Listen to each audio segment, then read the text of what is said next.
السلام علیکم ورحمۃ اللہ وبرکاتہ۔ آج اس منہیات اسلام کا سیریل نمبر 69 ہے۔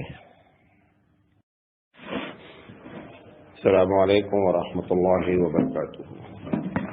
الحمد للہ رب العالمین والعاقبۃ للمتقین والصلاۃ والسلام علی رسولہ الکریم۔ محترم حضرات، ہم منہیات اسلام پر آپ سے لگاتار بات کر رہے ہیں، یعنی اسلام میں کیا چیزیں منع ہیں، اور کل ہم نے جو ہے وہ آپ سے کہا تھا کہ عقیدے کے بارے میں بات کریں گے، اور ایک مختصر جو ہے وہ عقیدے کے بارے میں بنیادی باتیں بتائی تھی۔ اب چونکہ عقیدے میں 6 چیزیں داخل ہیں، اللہ پر ایمان، تو آج ہم یہ بات کریں گے کہ اللہ پر ایمان لانے میں کیا چیزیں ہیں کہ جو ایمان اگر کوئی آدمی لاتا ہے اللہ پر اور اس کے خلاف کوئی کام کرتا ہے تو وہ چیزیں کیا ہیں، منع ہے۔ دیکھیں، یہ بہت ہی سینسٹیو ٹاپک ہے اور اس لحاظ سے بھی اہم ہے کیونکہ اس کے بغیر جو ہے وہ اعمال کی ہماری کوئی حیثیت نہیں ٹھہرتی ہے۔ آپ کتنا بھی اچھے عمل کر رہے ہیں اور عقیدہ اگر ہمارا جو ہے وہ صحیح نہیں ہے تو عمل اچھا کرنے سے کوئی فائدہ نہیں ہے۔ بہت سے لوگ اس دنیا میں ہیں، بہت نیکی کا کام کرتے ہیں، غریبوں کی بہت مدد کرتے ہیں، لیکن ایمان میں چونکہ رجسٹریشن نہیں ہے، لہذا ان کے اچھے اعمال کو زیادہ سے زیادہ دنیا میں اس کا بدلہ دے دیا جائے گا، آخرت کا اس سے کوئی تعلق نہیں ہے۔ بہرحال اللہ تعالیٰ ہمیں صحیح بات کہنے کی توفیق دے اور آپ کو صحیح بات سمجھنے کی توفیق دے۔ اللہ تعالیٰ پر جب ایمان بندہ لاتا ہے تو قرآن مجید کہتا ہے کہ فَاعْلَمْ أَنَّهُ لَا إِلَٰهَ إِلَّا هُوَ، تم کو اس بات کو جان لینا چاہیے کہ اللہ کے علاوہ کوئی بھی اللہ نہیں ہے۔ بارہا یہ بات آپ سے بتاتے رہتے ہیں کہ اللہ کو ماننے والے، ایسا نہیں کہ کوئی کہتا ہے کہ اللہ 2 ہے، اللہ 3 ہے، ایسا نہیں ہے۔ قریب آ جائے، سونا ہے تو قریب نہیں آنا، ہاں قریب آئے۔ تو ایسا نہیں ہے کہ اللہ کو ماننے والے جو ہے وہ کبھی 2 اللہ کہتا ہے، کوئی 3 اللہ کا، ایسا نہیں ہوتا ہے۔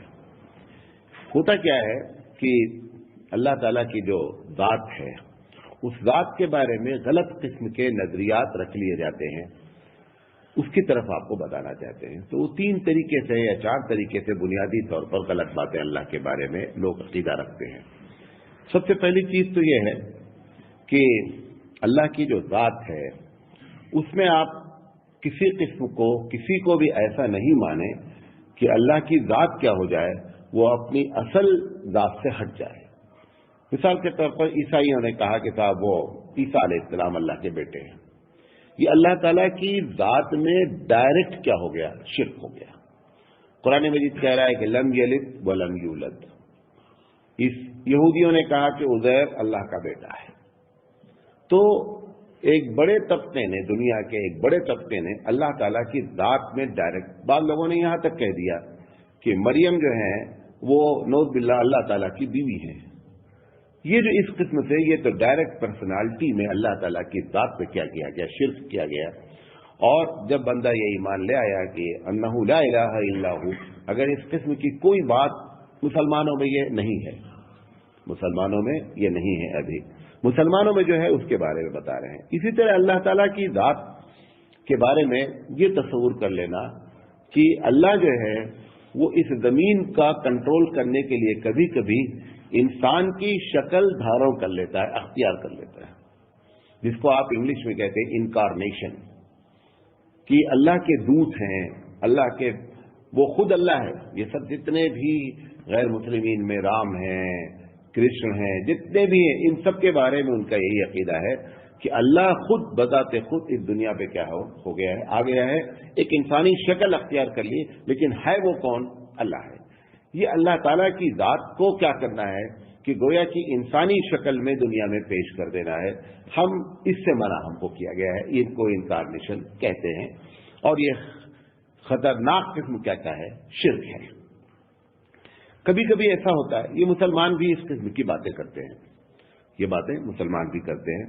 مثلا ایک شاعر جو ہے وہ شعر کہتا ہے کہ جو عرش پہ تھا خدا ہو کر اتر پڑا ہے مدینے میں مصطفیٰ ہو کر، جب کسی شاعر نے یہ بات کہی، یہ وہی بات کہہ رہا ہے کہ اللہ جو تھا عرش پر وہ کہاں آ گیا ہے؟ زمین پر آ گیا ہے. یعنی محمد صلی اللہ علیہ وسلم کو نعوذ باللہ وہ کہتا ہے کہ اللہ کی شکل ہے، محمد صلی اللہ علیہ وسلم کی ایک شکل ہے، لیکن ہے وہ کون؟ ہے وہ اللہ. جب آپ نے کہہ دیا کہ جو عرش پہ تھا خدا ہو کر اتر پڑا ہے مدینے میں مصطفیٰ ہو کر، تو یہ ڈائریکٹ کیا ہو گیا؟ اللہ تعالیٰ کی ذات میں شرک ہو گیا. یہ مسلمان کر رہے ہیں. پہلی والی کو چھوڑ کر کہ اللہ کا بیٹا ماننا، اللہ کی بیوی ماننا، نعوذ باللہ، وہ تو نہیں کر رہے. اس کے علاوہ جتنی باتیں میں کہہ رہا ہوں سب کر رہے ہیں. ایسے ہی بہت لچھے دار تقریریں، بڑی زور دار تقریریں کرتے ہیں کہ جب محمد صلی اللہ علیہ وسلم معراج پر گئے تو جب ایک دم اللہ کے قریب ہوئے، جو اللہ نے پردہ ہٹایا، تو جبریل امین کہتے ہیں کہ میں دنگ رہ گیا کہ ادھر بھی محمد ہے ادھر بھی محمد ہے. وہ تقریر کر رہا ہے کہ پردہ جب ہٹا تو ادھر بھی محمد صلی اللہ علیہ وسلم نظر آ رہے ہیں، ادھر بھی محمد صلی اللہ علیہ وسلم نظر آ رہے ہیں. تو بتانا کیا چاہتا ہے کہ جو محمد صلی اللہ علیہ وسلم کی شکل ہے یہی حقیقت اللہ ہے. یہ ایک صرف روپ دھارن کر لیا گیا ہے، ورنہ اللہ ہی ہے. یہ کیا ہے؟ یہ وہ انکارنیشن کی صفت. حالانکہ کہنے والے کو سوچنا چاہیے تھا، جس نے یہ بات سب سے پہلے کہی ہوگی، کہ وہ اسی تقریر میں یہ بات بھی بولا ہے کہ جبریل امین ایک جگہ پر آ کر کے بول دیے کہ محمد صلی اللہ علیہ وسلم میں اس کے آگے نہیں جا سکتا ہوں. صحیح روایت ہے کہ جب اللہ کے رسول صلی اللہ علیہ وسلم کی معیت میں ساتھ میں جبریل امین چلے بیت المقدس سے، تو ایک مقام پہ جا کر کے جبریل امین نے کہا کہ محمد صلی اللہ علیہ وسلم اس کے آگے ہماری پرمٹ نہیں ہے، میں بس اتنا ہی جا سکتا ہوں. یہ تقریر کر کر کے پھر بندہ بول رہا ہے کہ جب محمد صلی اللہ علیہ وسلم اللہ کے قریب ہوئے تو جبریل کہہ رہے ہیں کہ یہ کیا چکر ہے، آپ بھی ادھر ہیں ادھر آ کر. ارے ابھی تو آپ بولے کہ پرمٹ کو کراس نہیں کر سکتے، آپ اپنی ہی تقریر میں بول کر کے گئے ہیں کہ اس کے آگے نہیں جا سکتے. اور وہ جگہ سدرۃ المنتہا ہے کہ جہاں پر ایک دم اینڈ تھا، وہاں پر اللہ کے رسول صلی اللہ علیہ وسلم تک وہاں تک پہنچے. تو اس قسم سے جو باتیں کہی جا رہی ہیں، چاہے وہ شعر کی شکل میں کہی جا رہی ہوں، چاہے وہ تقریروں کی شکل میں کی جا رہی ہوں، یہ ساری چیز کیا ہے؟ یہ منع ہے، اور یہ اللہ تعالیٰ کی ذات میں شرک کے لحاظ سے. آپ جو کہہ رہے ہیں کہ وی بلیو ان ون اللہ، کہ ہم ایک اللہ پر ایمان لاتے ہیں، یہ آپ کا ہمارا جو ایمان ہے ایک دم زبانی ہے، اس کی کوئی حیثیت نہیں ہے. جیسے ہی آدمی اس قسم کا کوئی عقیدہ رکھتا ہے، حقیقت پہ ایمان سے خارج ہو جاتا ہے. اس کو چاہیے کہ توبہ کرے، اور توبہ کرنے کے بعد دوبارہ کیا کرے؟ وہ ایمان لاوے. اسی طریقے سے اللہ تعالیٰ کی ذات کے بارے میں ایک اور چیز جو ہے وہ منع ہے جو لوگوں نے کیا، اور یہ نبی صلی اللہ علیہ وسلم کے زمانے کے کچھ ہی دن کے بعد ہو گئی. ہوا یہ کہ حضرت علی رضی اللہ تعالیٰ عنہ کے بارے میں لوگوں نے یہ کہا کہ علی ہیں تو ابو طالب کے لڑکے، لیکن علی رضی اللہ تعالیٰ عنہ کے اندر جو اصل چیز ہے جس کو روح کہتے ہیں، وہ اللہ تعالیٰ اس کے اندر حلول کر گیا ہے، داخل ہو گیا ہے. جب حضرت علی رضی اللہ تعالیٰ عنہ امیر المومنین تھے تو حضرت علی رضی اللہ تعالیٰ عنہ کو یہ بات بتائی گئی کہ حضرت آپ کے بارے میں یہ لوگوں کے اندر عقیدہ پایا جاتا ہے. حضرت خالد بن ولید رضی اللہ تعالیٰ عنہ بھی ایک ایسی پرسنالٹی ہے اسلامک ہسٹری میں کہ حضرت خالد بن ولید جب بھی جنگ لڑے کبھی ہارے نہیں، کبھی کسی چاہے کافر کی حیثیت سے رہے تو بھی جنگ نہیں ہارے. ایک ہی جنگ اللہ کے رسول صلی اللہ علیہ وسلم کی کمانڈنگ میں لڑی گئی، لڑ تو بہت سی لڑی گئی، لیکن ایک جنگ ایسی لڑی گئی کہ جس میں رسول اکرم صلی اللہ علیہ وسلم as a commander in chief ہیں، اور اس کے باوجود جنگ کیا ہو گئی؟ ہار گئے. کیوں؟ سامنے جو آدمی موجود تھا وہ کون تھے؟ وہ خالد بن ولید تھے. جب اسلام لے آئے خالد بن ولید، اللہ کی تلوار کا لقب دیا گیا، تو خالد بن ولید کسی بھی جنگ میں گئے تو کبھی جو ہے وہ ہار کا سامنا منہ نہیں دیکھنا پڑا. حضرت عمر رضی اللہ تعالیٰ عنہ کا زمانہ تھا، لوگوں نے یہ کہیں سے بات رومر کے طور پر پھیلا دیا کیا کہ خالد بن ولید جنگ نہیں ہار سکتے. مطلب یہ تھا کہ خالد بن ولید مثل اللہ ہے، لہذا جنگ نہیں ہار سکتے. حضرت عمر رضی اللہ تعالیٰ عنہ کو جب معلوم، حضرت عمر تو بہت ہی دور تک دیکھتے تھے، بہت دور اندیش آدمی تھے. جس وقت حضرت عمر بن عبدالعزیز کے حضرت عمر رضی اللہ تعالیٰ عنہ کو یہ بات معلوم ہوئی، حضرت عمر رضی اللہ تعالیٰ عنہ نے خالد بن ولید کو ڈسمس کر دیا. خالد بن ولید کو کمانڈر ان چیف کے لحاظ سے ڈسمس کر دیا گیا، اور انہوں نے کہا کہ آپ کمانڈنگ نہیں کریں گے، اور آپ as a soldier, as a مجاہد ایک فرد کے حیثیت سے جنگ میں شامل ہوں گے، کمانڈنگ نہیں کریں گے. جس وقت کیا گیا ہے اس وقت خالد بن ولید کی بڑی ضرورت ہے کیوں؟ ابھی اسلام کا کیا ہے، ابتدائی دور چل رہا ہے، چاروں طرف سے لوگ دشمنیاں نبھانا چاہ رہے ہیں، لیکن عمر رضی اللہ تعالیٰ عنہ نے بغیر کسی اس کے انہوں نے کہا کہ اگر یہ معاملہ ہے، ہم تو اللہ پر یقین رکھنے والے لوگ ہیں۔ خالد بن ولید کی کیا حیثیت ہے اللہ کے مقابلے میں؟ کچھ بھی نہیں۔ اللہ جنگ جتاتا ہے تو ہم جیتتے ہیں۔ قرآن مجید کہتا ہے بدر کے واقعے میں وما رمیت اذ رمیت ولکن اللہ رما، کہ تیر تم نے ہی چلائی محمد صلی اللہ علیہ وسلم، تیر تو ہم نے چلائی۔ مطلب کیا ہے؟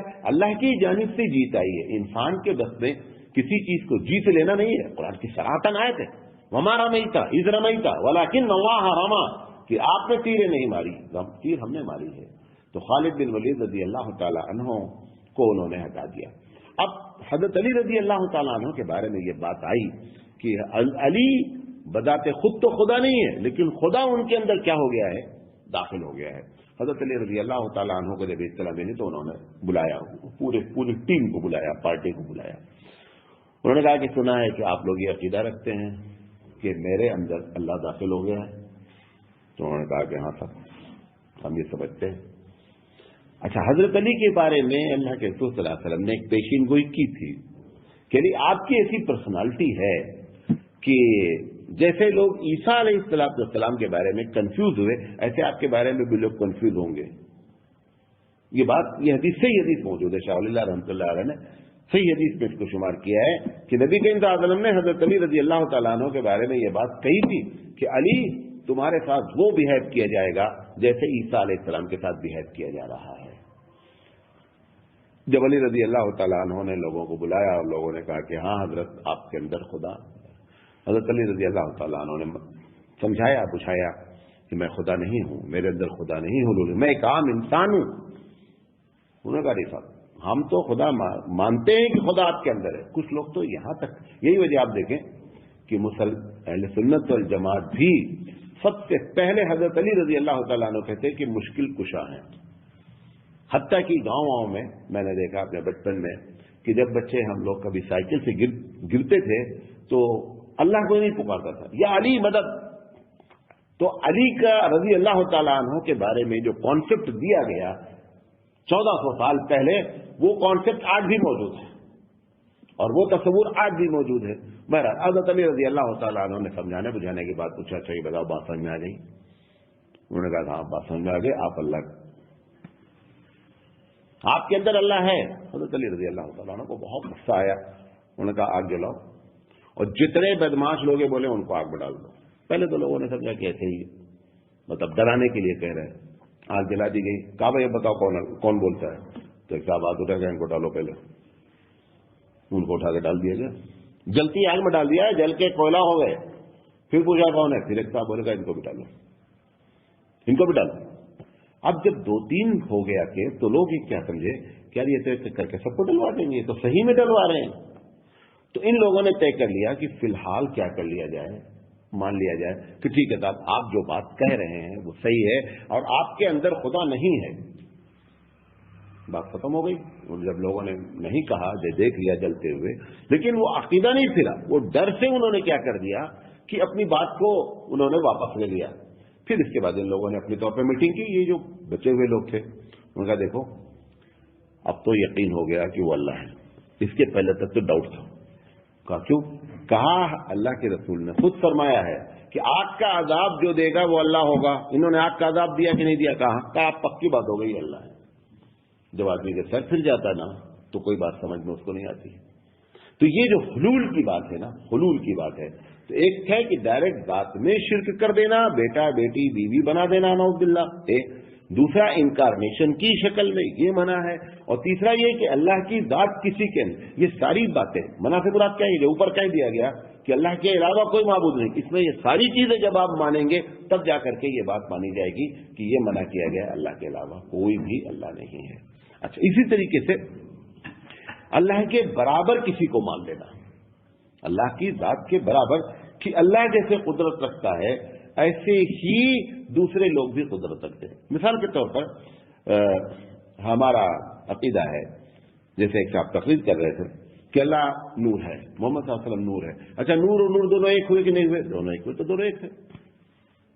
حالانکہ محمد صلی اللہ علیہ وسلم کے بارے میں جو نور کہا گیا ہے قرآن مجید میں جتنی جگہ نور استعمال ہوا ہے، جتنی جگہ نور استعمال ہوا ہے، نوٹ کر لیں آج یہ بات، 99.9% اس سے مراد ہدایت ہے۔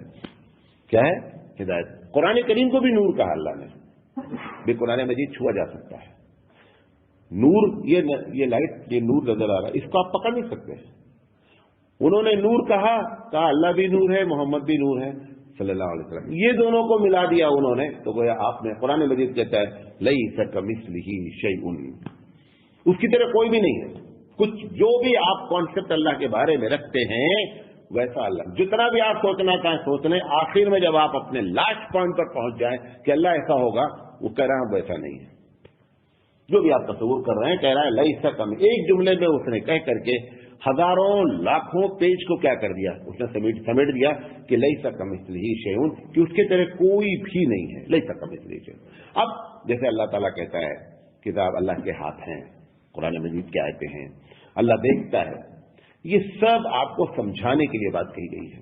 دیکھتا ہے، کیسے دیکھتا ہے یہ نہیں معلوم ہے۔ اللہ تعالیٰ عرش پر بیٹھا ہے، وہ عرش کہاں ہے، کیسا ہے؟